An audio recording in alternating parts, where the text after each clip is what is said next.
Once word came down this morning that Browns quarterback DeShaun Watson was going to be unavailable to play, it certainly caused some pause and hesitation as to what Cleveland could do today. Either way, we had higher expectations than getting blown out by the Baltimore Ravens at home. Your latest Locked On Browns starts now. You are Locked On Browns, your daily Cleveland Browns podcast. Part of the Locked On Podcast Network. Your team every day.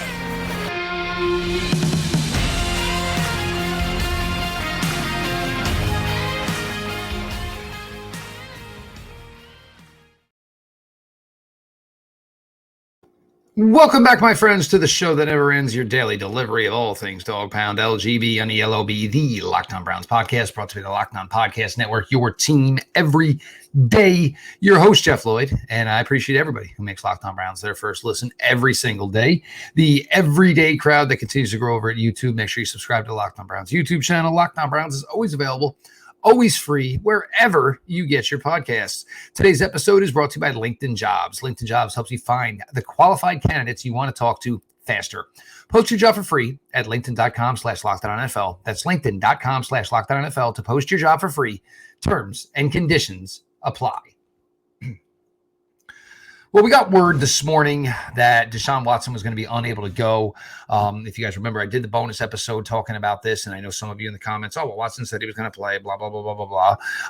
Well, he didn't practice all week. So that was your first question of whether or not he was going to play. And even if he didn't practice all week and he could play, how good would he have been? I mean, this is the Baltimore Ravens. They are still a quality football team. I'm not putting this on DeShaun Watson any way whatsoever for him playing or not playing. Look, if you're injured, you can't throw, it's a tell. Everybody in the NFL knew DeShaun Watson hasn't thrown the ball all this week.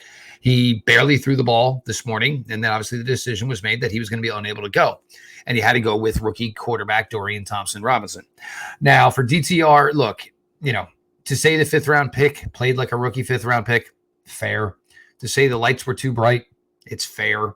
To say he wasn't ready, it's fair. My honest question, and what I would truly want to know, and nobody in the Browns office obviously will answer this, is where were we during the week? How much did we know or believe that DeShaun Watson was going to be able to go today? Because DTR didn't look ready. Certainly didn't. Honestly, it looked like he knew he was going to start the same time we all knew he was going to start this morning. Whether there's truth to that, I have no idea. But look, the Baltimore Ravens, who came in here heavily decimated by injury. So I'm not making any excuses, obviously, because they came in, they stepped up, they manned up, and they did what they needed to do, of course. With DTR, and I heard, oh my God, everything throughout the day on social media. The Browns, they're not doing this kid any favors. They're not running the ball well enough. Well, you take out Pierre Strong's 40-yard run, and it was 24 carries for 53 yards. Here's the problem with the Cleveland Browns and their running game. The Cleveland Browns have no semblance of a running game out of a shotgun formation. They still cannot succeed with that. They have a quarterback, albeit he did not play today, in DeShaun Watson, who wants to play primarily out of the shotgun formation. Okay, but you have to be able to run the ball. The outside zone doesn't seem to work. They have not been able to adapt to be an inside zone team. This team cannot run the ball today. And one of the few things I said is maybe let's get Pierre Strong a shot because he's got one thing that nobody else does. He's got game-breaking speed. Granted, he had the long run. Didn't matter at that point, and who knows how tuned in or dialed in the Baltimore Ravens defense was at that point. But as far as they needed to run the ball more to make it easier for the kid, they did run the ball. They ran it 24 times for 53 yards, not counting a 40-yard run late in the game. They tried to run the ball. It did not work. Other things I saw. Why aren't they running any screen plays? Well, if you can't throw the ball 7-8 yards down the field, you can't take any vertical shots. What is a screenplay going to fool? The whole point of a screenplay is to show everything like you're going vertical, but you don't. So if you have no success going vertical with the ball, you're not even going to show that you're going to go vertical with the ball. There's no sense to call screenplays because they're going to get snuffed out. He was not accurate today. The first interception, yes, it got tipped, but it was way behind the receiver. You want to blame some things? Blame guys for letting number 21 for Baltimore catch the ball, lay on the ground for about 2 solid seconds, and then finally deciding, hey, I'm going to get up and run because nobody on this team is going to come over here and touch me to make me officially down. That was poor. That was a big, big change in this game because at that point, the Browns defense still was in it and was going stop for stop with the Baltimore offense. But you let him get that 52-yard return, get the ball down to the 10-yard line, and then we all know what happens then. When the Baltimore Ravens get inside the red zone, it is all about number 8, Lamar Jackson. We'll get to that, and we'll get to that in segment 2. But offensively, I cannot hear the excuses, and I cannot hear that this is on Coach Stefanski. Guys have to get things done. Improper ball placement is not on Coach Stefanski. Not being able to do the simplest things like having 2 penalties from Jedrick Wills and multiple other penalties and turnovers and a negative 20-yard run from Elijah Moore. None of these things are on Coach Kevin Stefanski. You are paid to execute. You are paid to do your job. If you don't get it done, if you don't execute, it doesn't matter what the play call is. It does not matter. You have to execute. Did the Ravens come in here today with a chip on their shoulder? Should, instead of when we all looked at Roquan Smith and said, oh, we all hear what you're saying, blah, blah, blah, blah, blah, blah. Maybe we should have paid that the credence it deserved, where Roquan Smith said, I think my guys are good, and I think we're going to be all right, regardless of who we're not playing with. Because they came in here today and absolutely looked like the better team on the defensive side of the ball. They got after the young quarterback. They made plays. They got 3 interceptions. They got sacks.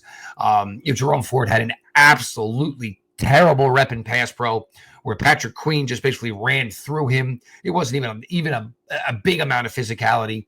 Patrick Queen ran through him, obviously lit up DTR.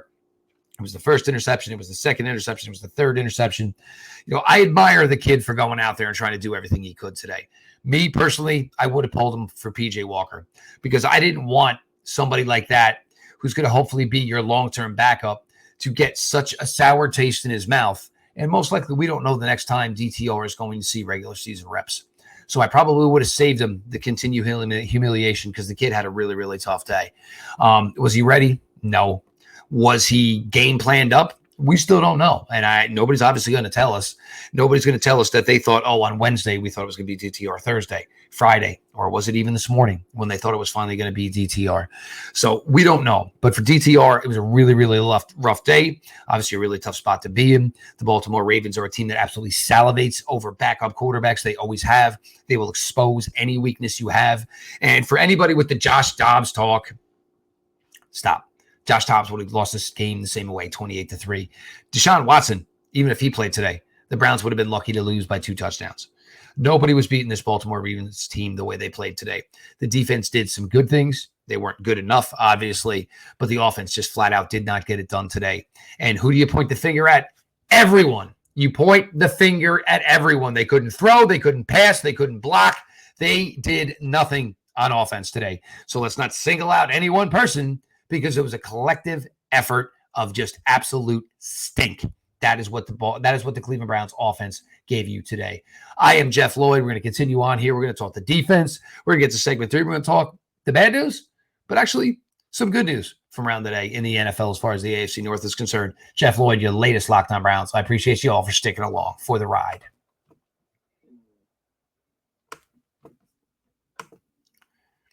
These days, every new potential hire can feel like a high-stakes wager for your small business. You want to be 100% certain that you have access to the best qualified candidates available. That's why you have to check out LinkedIn Jobs. LinkedIn Jobs helps find the right people for your team faster and for free. Basically, you write out what you're looking for as far as education, as far as certificates, as far as computer skills, and then add your job and the purple hashtag hiring frame to your LinkedIn profile to spread the word that you're hiring.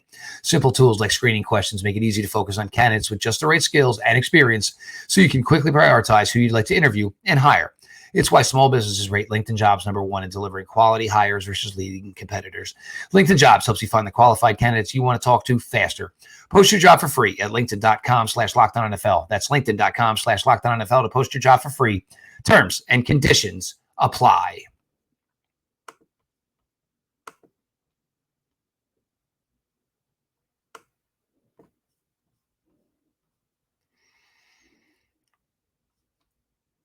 Jeff Lloyd, your latest Locked On Browns. Cleveland Browns lose 28-3 at home today to the Baltimore Ravens. Baltimore Ravens were just the better team. Lamar Jackson healthy. Lamar Jackson with his legs, with his arm. The Baltimore Ravens running game. Now, it started good. Obviously, 3 of the 4 first drives. Obviously, the Cleveland Browns had 3 and outs. I mentioned the interception by Stevens. Nobody touched him. 52 yards. Gets the ball down to the 10-yard line. Ravens score a touchdown. But first 4 possessions out of 3. First 4 possessions, 3 out of 4. Cleveland Browns hold the Baltimore Ravens to 3 and outs. The defense, they were like all or nothing today. They either blew every play up or every play went for 10-plus yards for a first down. What did we talk about in the pregame show? We talked about Lamar Jackson going back to being Lamar Jackson with missing players, from his passing game. We talked about Mark Andrews.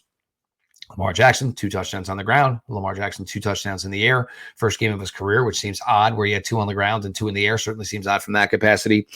But the Browns were able to get in the backfield, make plays. They had a lot of run stops for 0 or negative yardage. They are able to get pressure on Lamar Jackson. But there were plays that just absolutely kills you right before halftime. Penetrate the backfield. Lamar rolls out. Lamar steps up. Zay Flowers, wide open. I believe at the time it was 2nd and 29. I believe the Baltimore Ravens picked up 33 yards on that, which led to the first Mark Andrews touchdown in the back corner of the end zone. Obviously, ridiculously good throw from Lamar Jackson, ridiculously good catch by Mark Andrews. But, I mean, you can't have the Melvin Gordons of the world beating guys on wheel routes. You can't have Melvin Gordon beating in any way whatsoever. He's Melvin Gordon. He's done. He's toast. Justice Hill, it seemed like Justice Hill had 70 yards today. It was actually 3 for 33, had like a 40-yard carry brought back. They actually handled Gus Edwards with better success than they have in recent times. But the defense was overmatched today. And there really wasn't an excuse because passing-wise, it was Flowers, it was Andrews, or it was just Lamar. I mean, there was nothing else going on. This defense has been lights out for the first 3 weeks. Obviously, Jim Schwartz, the pro that he is, somebody's going to get his number every now and then. Somebody's going to get it. And obviously, the Baltimore Ravens had his number today. Even when, they were attacking certain areas, it always seemed wherever the player was vacating is always seemed like where the Baltimore Ravens were sending the ball as far as running the ball. Several times you saw a linebacker run up out of his gap and, blitz run support. And you saw the Baltimore Ravens running back going right to the vacated area, which meant he wasn't meeting any would-be tackler, still 7-8 yards down the field. And let's get to the tackling because it was poor. It was poor today. Justice Hill in the backfield. Jeremiah Owusu-Koramoah. Nope. Justice Hill beat him off. Got 9 yards, almost 10 yards on that run. The tackling today was as bad as it's been. And this has been one of the calling cards of this defense up until this point this season. They have been attacking group. They have been, hats to the ball. And it's always been great to see all these hats get to the ball. But most of the time, the first guy to the ball was the guy making the play. They did not get it done today. This defense, they gave what they had early. And I will give the concession of them getting tired and having to play a lot more reps than they've been accustomed to. I get that. I do. But even still, you gave up 28 points. 28 points is really, really tough to be an NFL team. And when your defense gives up 28 to win, granted, your offense only scored 3, so none of it mattered anyway. But the defense, it wasn't their best day. Will they be better down the road? Absolutely. Did they probably need a punch in the mouth like they got today? Absolutely. Maybe getting a little too big for your britches. Maybe the success got to them. But they kind of, had their card pulled today.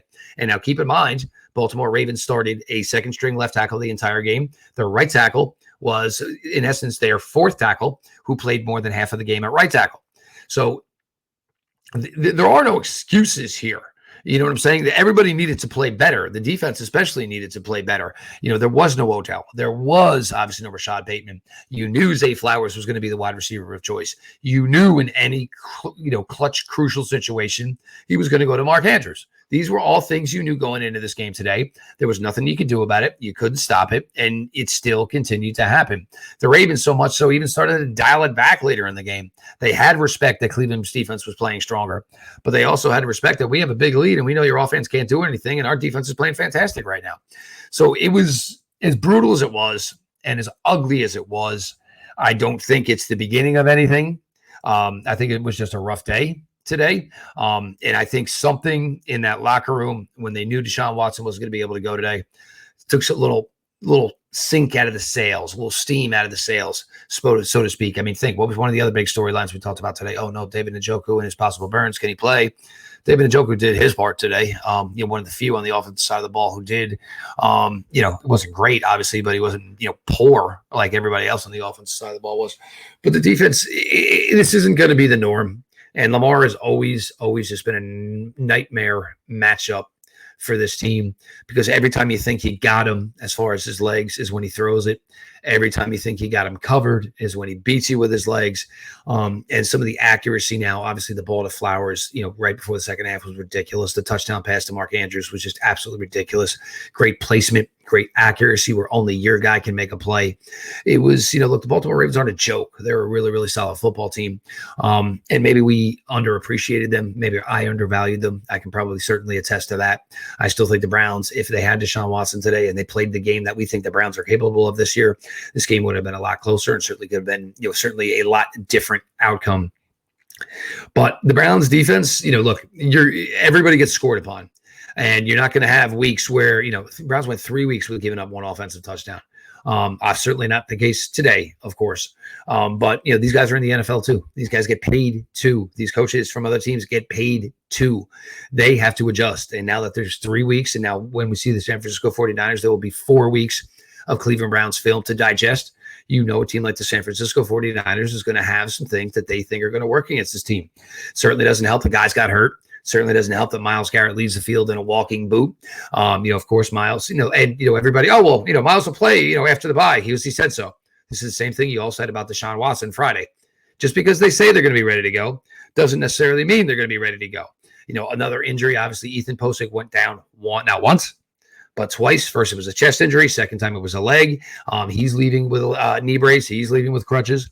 So the Browns got, pretty physically abused today, in addition to losing this football game.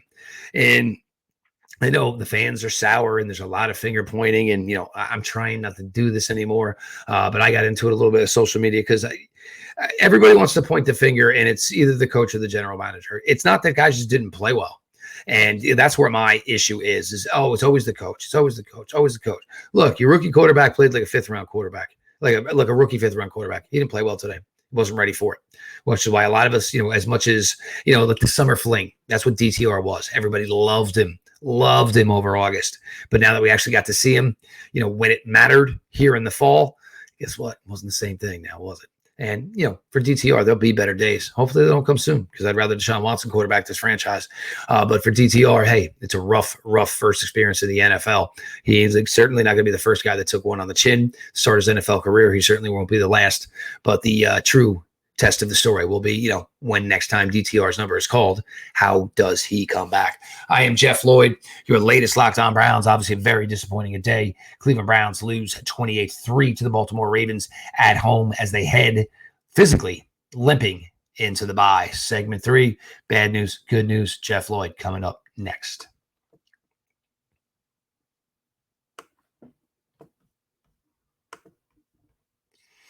Snap into the action this NFL season with FanDuel, America's #1 sportsbook. Right now, new customers get $200 in bonus bets guaranteed when you place a $5 bet. That's $200 in bonus bets, win or lose. If you've been thinking about joining FanDuel, there's no better time to get in on the action. The app is so easy to use. There's a wide range of betting options, including spreads, player props, over-unders, and more.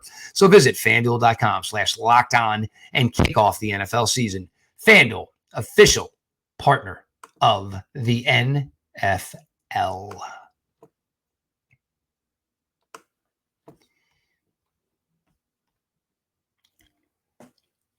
Jeff Lloyd, your latest Locked On Browns. I appreciate all of you who make Locked On Browns your first listen every single day. And, of course, the everyday growing crowd who are subscribed to the Locked On Browns YouTube channel. Join the party. Join them by being subscribed to the Locked On Browns YouTube channel. The show is always available. It's always free wherever you get your podcasts. If you weren't able to get to the TV today, always remember SiriusXM, search Cleveland Browns, and you would have been able to hear all of today's action, which may have been a lot more palatable than actually watching it. Look, the bad news, Cleveland Browns look terrible today. DeShaun Watson missed the game injured.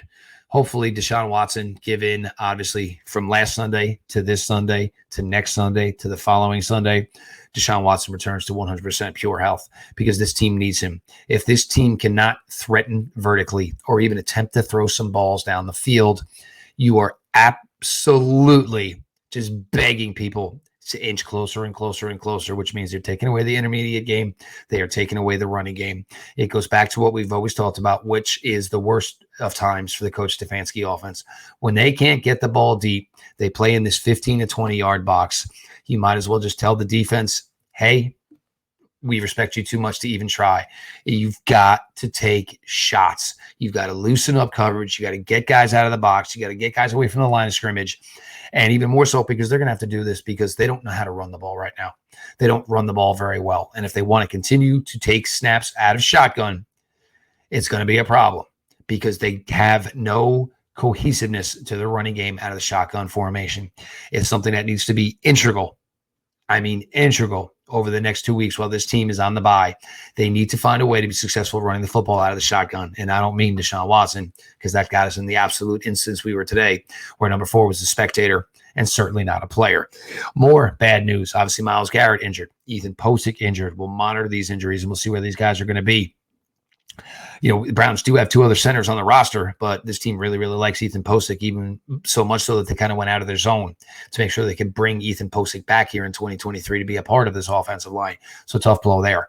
Myles, he did play afterwards. My guess is just a sprained ankle. I give him credit for going back out there, seeing as the game's circumstances and score circumstances, he shouldn't have gone back out there. But when you wear that C on your chest and, you know, you're telling everybody else they got to give everything they got, you got to do everything you can. So Myles Garrett, should he have been out there? No. Did he do any more damage by being out there? No. Could he have easily phoned in for the rest of the day? Yes. Wouldn't have made a difference, though. Still had the injury regardless. So those are obviously injuries to be monitored. We hope DeShaun gets well and he is ready to go here. As far as, everything else, I thought the coverage for the most part today was pretty good. Yes, Lamar was 15 and 19, but, a lot of those were, catch and run. The only big one necessarily was Zay Flowers. And Zay Flowers and perhaps Martin Emerson wasn't the greatest matchup in the world. Greg Newsome had a nice play in the slot today. Denzel Ward did get called for a penalty. I thought he had a really, really nice play in coverage today as well. That's one that could have gone either way. But here is the good news. The Baltimore Ravens currently are 3-1 in the AFC North. The Cleveland Browns are currently 2-2 in the AFC North. The Pittsburgh Steelers are currently 2-2 in the AFC North. The Cincinnati Bengals are currently 1-3 in the AFC North. The Pittsburgh Steelers went down to Houston and got their butts whooped. Rookie quarterback C.J. Stroud. If you're looking for who the rookie of the year is going to be in the NFL, this might be over, and it might be over early. C.J. Stroud is playing above his head. You know the way we felt about him. You know how we talked about him during the draft process. He was not getting his flowers. C.J. Stroud deserved his flowers, and a huge win today over the Pittsburgh Steelers. I took flack. Well, the Browns, you beat Ryan Tannehill last week. Glorified backup. Yeah, well, that glorified backup and his team, the Tennessee Titans, beat the living daylights out of the Cincinnati Bengals today. So I don't want to hear, well, that's it. Look, you play the games that are in front of you, and the NFL is a week-to-week business. Teams are good. Teams are bad. Sometimes they play better than they are. Since the Tennessee Titans were garbage last week, they were great today. Cincinnati Bengals played great on Monday night to hold off the Los Angeles Rams, but went right back to the same problems they've had all year. They have an immobile quarterback who can't move around enough to create more open passing lanes for his guys, even to the point where you have Jamar Chase cursing after the game, saying, "I'm open. I'm always effing open." Well, Jamar Chase, I got news for you. Every wide receiver that ever took a breath believes that he was always open. So as far as that, but look, Bengals lose again, 1-3. Pittsburgh Steelers lose 2-2. You guys we're one game behind the Baltimore Ravens through 4. You've got the bye week coming up. And as much as I thought a week 5 bye was not something I was going to be, good with, I think it's too early in the year, but seeing how dinged up the Cleveland Browns are, especially your quarterback, your top defensive player, possibly your center, maybe the bye is coming at the exact right time for the Cleveland Browns because they need to clear their heads and they need to understand and they need to focus on one thing. Are we this good, or are we pretending to be this good? Cleveland Browns need to decide right now, are they going to be this good, or are they pretending to be this good? Because that is it. And when you go up against the San Francisco 49ers in week 6, there is no team that will expose you mentally, physically. The San Francisco 49ers will take you to task, will take you to school. That is the type of football team they are. And if you are not ready, The San Francisco 49ers will make it a long day on the scoreboard and a long day physically and taxing on your players. There is no more physical team in the NFL than the San Francisco 49ers. So you better be ready to go. Browns look terrible in a loss to the Baltimore Ravens. DTR just not there yet, just not ready yet, and it showed. Browns need work on offense. They need to find some semblance of a run game. Defensively, it wasn't all bad, but it wasn't all great, and there's going to be days where the guys on the offense got your number, and that was certainly the case for the Cleveland Browns on the defensive side of the ball today. Need to get better, need to tighten it up. The Cleveland Browns 2 weeks from today face the San Francisco 49ers, and they better be ready to go. I am Jeff Lloyd, host of your Locked On Browns. This is now my 7th season. I appreciate all of you who make Locked On Browns your first listen every single day. Of course, join the YouTube crowd by following the Locked On Browns YouTube page. And Locked On Browns is always available, always free, wherever you guys get your podcasts. All of that being said, guys, gals, it was a tough one today. The Browns did not play up to their level. And I think it's very, very disappointing. Certainly very disappointing. This game is at home. You want to point fingers? I have no problem pointing fingers, but be collective. And the fingers get pointed everywhere. You can point 53 of them if you have to, because they just did not get it done today. The Baltimore Ravens came in here, and so we're the best team in the AFC North. And until somebody shows me different, I will believe the Baltimore Ravens are the best team in the AFC North. This has been your daily delivery of all things Dog Pound. LGB on ELOB. Let's go, Browns.